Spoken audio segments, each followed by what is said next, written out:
สวัสดีค่ะใครๆก็เข้าครัววันนี้นะคะเนี่ยจะพาไปทำเมนูนะคะยอดฮิตเลยค่ะไม่ว่าจะเป็นร้านอาหารข้างทางหรือว่าตามร้านอาหารก็สามารถหาทานได้นะคะนั่นก็คือเมนูกระเพาะปลาน้ำแดงค่ะเดี๋ยวเราไปดูส่วนผสมและวิธีการทำกันก่อนเลยค่ะว่ามีอะไรบ้างส่วนผสมของเมนูกระเพาะปลาน้ำแดงนะคะก็จะมีน้ำซุปค่ะกระเพาะปลาหน่อไม้สดต้มค่ะเลือดหมูอันนี้จะใช้เป็นเลือดหมูเลือดไก่หรือว่าเลือดเป็ดก็ได้นะคะแล้วก็เป็นเห็ดหอมแช่น้ำค่ะแล้วก็หั่นครึ่งค่ะไข่นกกระทาต้มสุกค่ะอกไก่ต้มสุกแล้วก็ฉีกเป็นชิ้นๆค่ะน้ำเปล่าค่ะแป้งมันฮ่องกงขิงแก่ทุบค่ะในส่วนของเครื่องปรุงนะคะก็จะมีซีอิ๊วขาวค่ะน้ำมันหอยน้ำตาลเกลือค่ะผักชีพริกไทยดำและน้ำมันงาค่ะส่วนผสมครบแล้วเดี๋ยวไปลงมือทำกันเลยค่ะเรามาเริ่มขั้นลงมือทำกระเพาะปลาน้ำแดงกันเลยนะคะเราจะใส่ขิงที่เราทุบเอาไว้นะคะลงไปในน้ำแล้วก็รอจนน้ำเดือดค่ะพอน้ำเดือดแล้วนะคะเราก็จะใส่กระเพาะปลาลงไปต้มค่ะ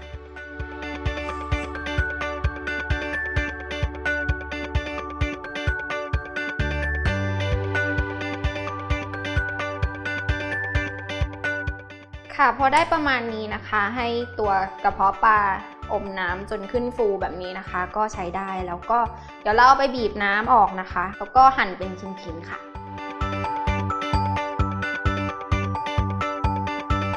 หลังจากที่เราเตรียมส่วนผสมเสร็จแล้วนะคะพอน้ำเริ่มจะเดือดนะคะเราก็ใส่เห็ดหอมลงไปค่ะต้มให้มันนิ่มนะคะโอเคก็ใส่เลือดค่ะ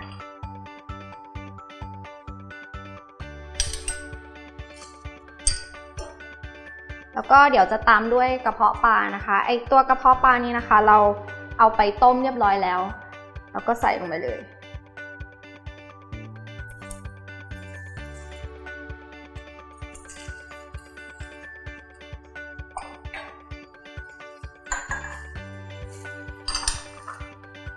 รอให้เดือดอีกสักนิดนึงนะคะแล้วเดี๋ยวเรามาปรุงรสกันค่ะ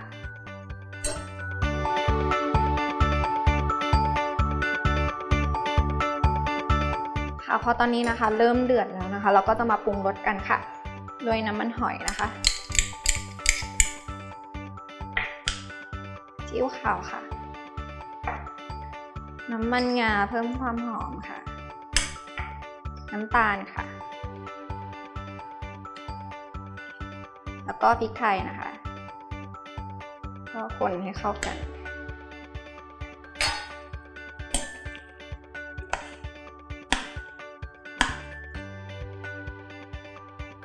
เดี๋ยวรอให้ตัวน้ำนะคะซึมเข้าไปในตัวกระเพาะปลาแล้วเดี๋ยวเรามาใส่แป้งกันค่ะ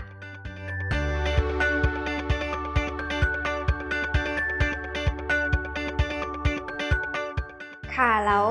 พอเดือดแล้วนะคะเราก็จะมาใส่แป้งกันตัวนี้เราเอาน้ำไปละลายตัวแป้งมันฮ่องกงนะคะ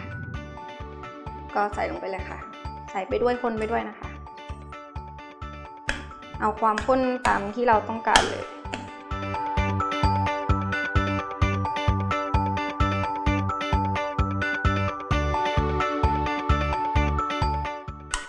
ที่เราใช้แป้งมันฮ่องกงนะคะเพราะว่ามันจะทำให้น้ำเนี่ยข้นง่ายกว่าเราไม่ต้องผสมน้ำเยอะเพราะว่าถ้าใช้แป้งมันธรรมดาเนี่ยเราต้องผสมน้ำเยอะหน่อยเพื่อที่จะให้แป้ง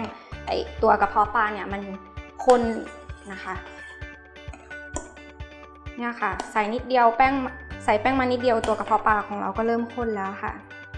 เดี๋ยวเราไปดูขั้นตอนต่อไปกันเลยค่ะ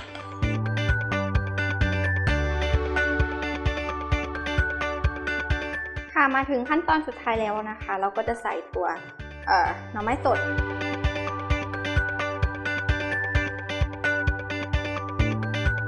ตามด้วยไข่นกกระทาค่ะ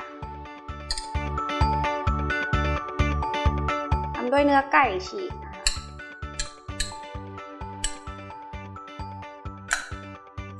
ก็คนให้เข้ากันค่ะเราจะต้มต่ออีกสักพักนะคะเพื่อให้ส่วนผสมทุกอย่างนะคะเข้ากันเป็นอย่างดีแล้วเดี๋ยวเราไปจัดใส่จานเสิร์ฟกันค่ะ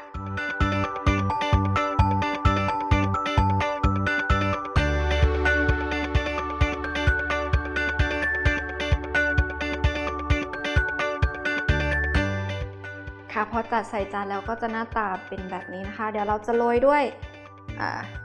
ผักชีนิดหน่อยค่ะแล้วก็โรยพริกไทยเพิ่มความหอมนิดนึงค่ะ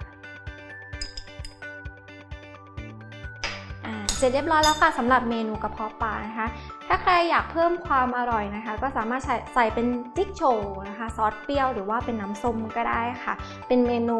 หนึ่งที่ดูเหมือนจะทำยากนะคะแต่ว่าไม่ได้ยากอย่างที่คิดเลยนะคะสำหรับใครนะคะที่อยากลองทำตามนะคะสามารถติดตามสูตรและวิธีการทำได้ทาง foodtravel.tv ค่ะสำหรับวันนี้นั้นไปก่อนสวัสดีค่ะ